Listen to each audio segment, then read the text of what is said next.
Good afternoon, everybody. Today is time for another 3-ingredient meal. It's going to take hamburger meat. Again, it's about 1.5 pounds. I usually buy the family pack and then separate it.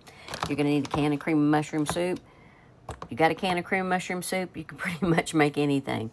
And I'm going to use 4 medium to large potatoes.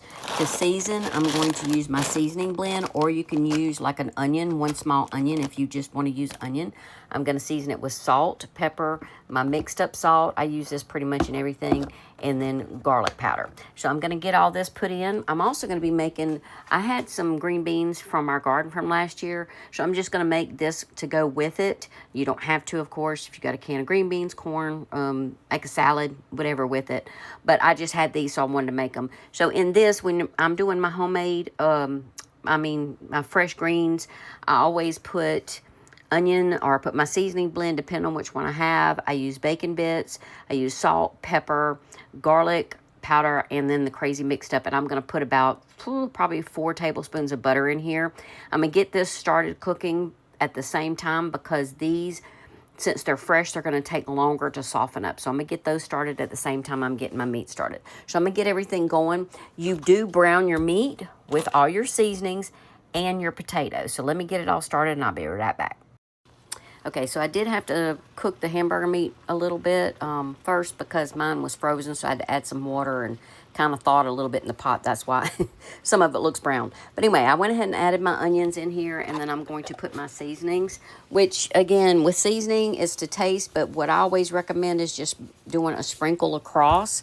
That usually, I mean, sometimes you taste it and you have to add a little bit more, but I usually just put seasoning across the top of each of my seasoning. That salt, pepper, garlic powder.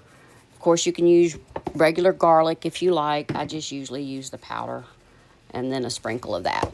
Okay, so I'm going to get this kind of stirred up a little bit, and then I'm also going to add my potatoes, because you actually want the potatoes to brown before you add in your mushroom gravy. So I'm going to turn this back on. I had turned it off for a second. So I'm going to add my potatoes in here. And the way I do it is I slice them kind of like potato chip. They're about, I don't know, the thickness is going to, I don't have one of those slicer things. So mine are going to be all kind of different slices, sizes. But I did 4 potatoes. You can do as many potatoes. You could do more. You could have a bigger pan. I just usually do the potatoes, and depending on how many people I'm trying to feed. So tonight I am going to be feeding 5.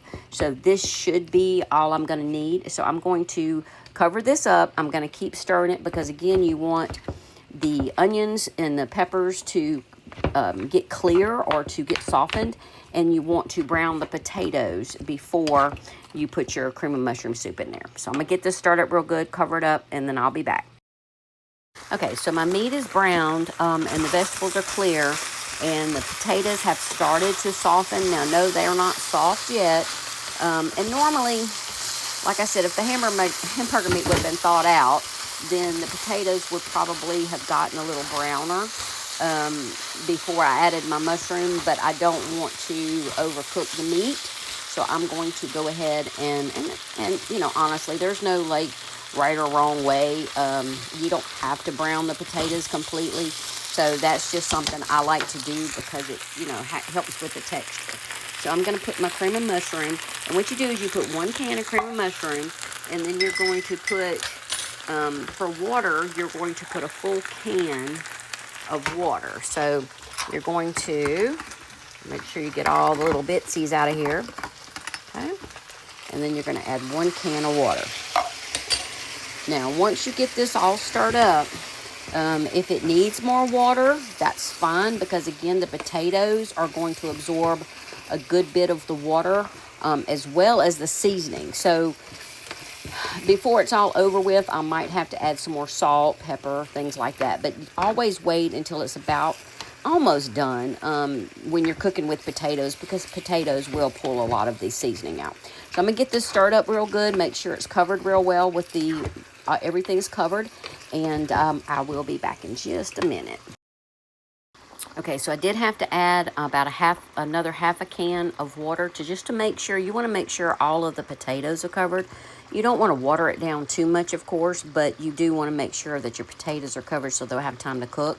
I turn this down to medium. I'm going to cover it, and when it's done is when your potatoes, when you can push through them. And again, you don't have to slice them like this either. You can do cubes. This is just, I don't know, this is just how I've always done it. This is my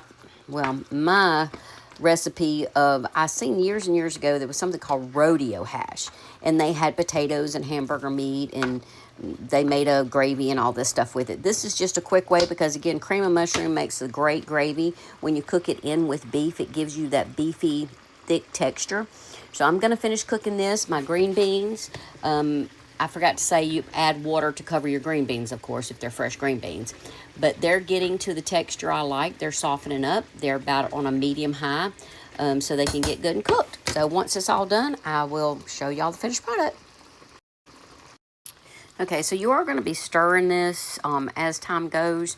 And the way you don't want the potatoes to turn into mush. You want them to still have some texture to them. So what I usually do is when I can push my spoon through it like that without, too much force, then I go ahead and turn it off. So it's probably, I would say, got maybe about 5 more minutes. I've turned this down to medium low because I don't want to boil out all my juice. And again, some of the potatoes that are thinner, you could see that they're you could push right through those. The thicker ones, you got to kind of push a little bit. So I'm going to, probably not. Yeah, I'll go 5 more minutes on medium low. And then I will plate it up. And then the greens, they are the texture I like. I like them to be soft. So I boil mine. So by the time all this is done, I started about 3:15. It's 3:45. So 30 to 40 minutes, and you can have a whole meal. And I know I said 3 ingredients, and you're like, well, you got green beans, you got all this. The 3 ingredients I mean is your main ingredients. You've got hamburger meat, a can of cream of mushroom, and potatoes. You don't have to have the seasoning blend. You can have just a small onion. You can use just salt and pepper. I just like to kind of season my meat up a little bit more. So as far as the ingredients, main ingredients, and the other one is seasoning to me. And then green beans, you can just do out of the can, or you can make you some corn, or nothing at all. You can have just this as a meal. So I'm going to get this finished up. I'm going to plate it up, and we'll see how it goes. Okay, and here is the finished product. You've got your meat, you've got your potatoes, and you've got your fresh greens. And then when you press through the potato, you can see, like I said, it's got a little bit of firmness to it, but it's not like completely mush, because you do want it to have some firmness to it. So there you go. If y'all have any questions, just let me know. If not, enjoy, y'all.